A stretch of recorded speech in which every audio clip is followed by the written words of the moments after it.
Alvin Faiz dituding tak becus pimpin Ponpes Az-Zikra, sang ibu ungkap kekecewaan. Istri mendiang Ustaz Arifin Ilham, Umi Yuni buka suara terkait pondok pesantren Az-Zikra. Diketahui, Ustaz Arifin Ilham meninggal pada tanggal 22 Mei tahun 2019 silam. Setelah Ustaz Arifin Ilham meninggal, pondok pesantren Az-Zikra dipimpin oleh putra sulungnya, Alvin Faiz.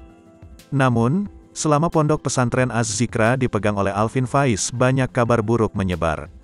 Pondok pesantren Az-Zikra yang didirikan oleh Ustaz Arifin Ilham disebut berada di ambang kehancuran.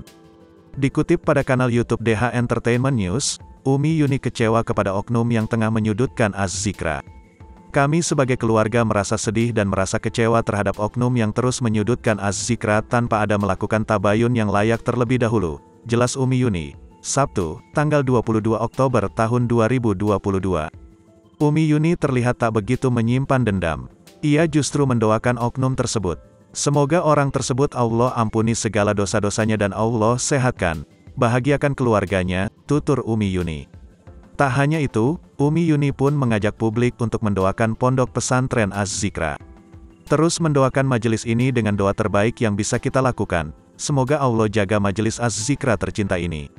Pondok pesantren Az-Zikra saat ini sedang Allah angkat derajatnya dan saat ini senantiasa selalu dalam upaya perbaikan dan pembenahan, terang Umi Yuni.